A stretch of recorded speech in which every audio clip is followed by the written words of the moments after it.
Hello students, and welcome to Lesson 6, Day 2. This is all going to be done with left hand. We're going to be talking about different chords in the left hand. Let's get in our G position, and let's review the chords we did in our last song. We did these in hot cross buns, and we did this in the waltz song in the last lesson. Here's our G chord, and here's our D chord. And for review, just practice going back and forth. G chord, D chord, G chord, D chord. Okay? Now we're going to learn a little bit of a different chord, a different version of a chord. Previously we had the C chord like this.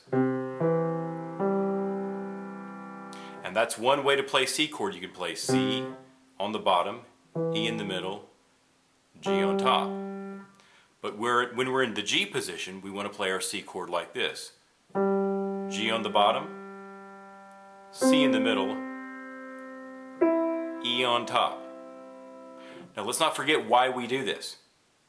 We want to try to have, in most cases, a very smooth motion when we go from chord to chord in our left hand. If we went from here all the way to here, that's a big jump. So let's try to avoid doing that. And so we're going to have our C chord played like this. G, C, and E. Now don't forget, just because G's on the bottom doesn't make it G major chord. The chord is determined by all three of the notes. In this case, G, C, and E. You see, that's just a different ordering of the letters C, E, and G. Okay, so to go from the G major chord to this new version of the C chord, we simply do this. Notice all I did, I just took my thumb and moved it up here. So let's go from the G chord, let's go to the C chord. That's all you have to do. Just like previously when you went from the G to the D chord, you had to move these two guys down. Well, now you're going to go the opposite. Move this guy up. Your one goes up to E. Okay? So, practice going from here to here. GBD to GCE. When you're done doing that, I would do all three. I would go from GBD to the D chord, F sharp A D, back to the G chord, then go up to the C chord, and then back to the G chord. And of course, as with all chords, you can do them different styles. You can do rolled, or you can do your waltz, you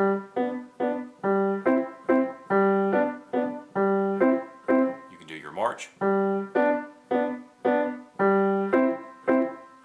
But now, in this lesson, we're actually going to get to play some classical music. We're going to play a Mozart piece, and I want to show you something neat that you can do in a Mozart piece that sounds great on chords. Watch this.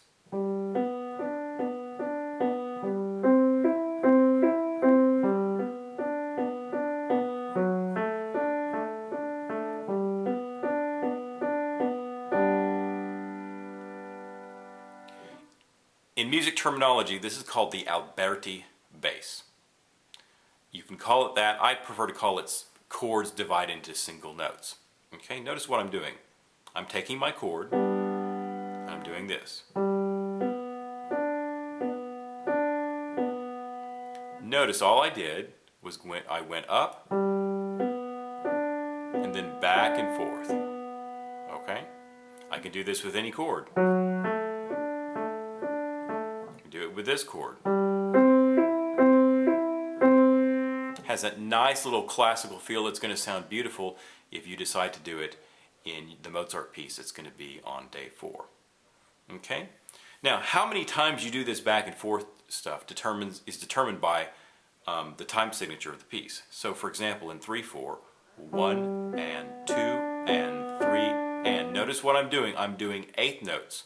I'm turning these individual notes of the chord into a bunch of eighth notes. So 1 and 2 and 3 and. What if I was in 4/4 time?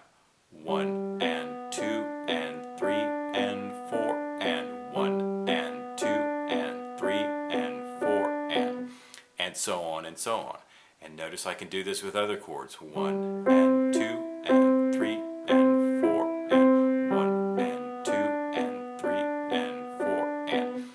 So here's what I'd like you to do. Once you get these chords down in a block style, like this, and like this, and like this, and like this, and like this, then try them this style.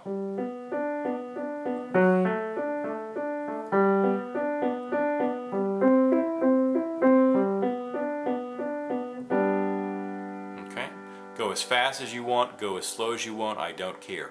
You just want to get to the point where you can just fluidly move from one chord to another chord. It's no big deal. You're not moving your whole hand around a lot. You're just moving certain fingers.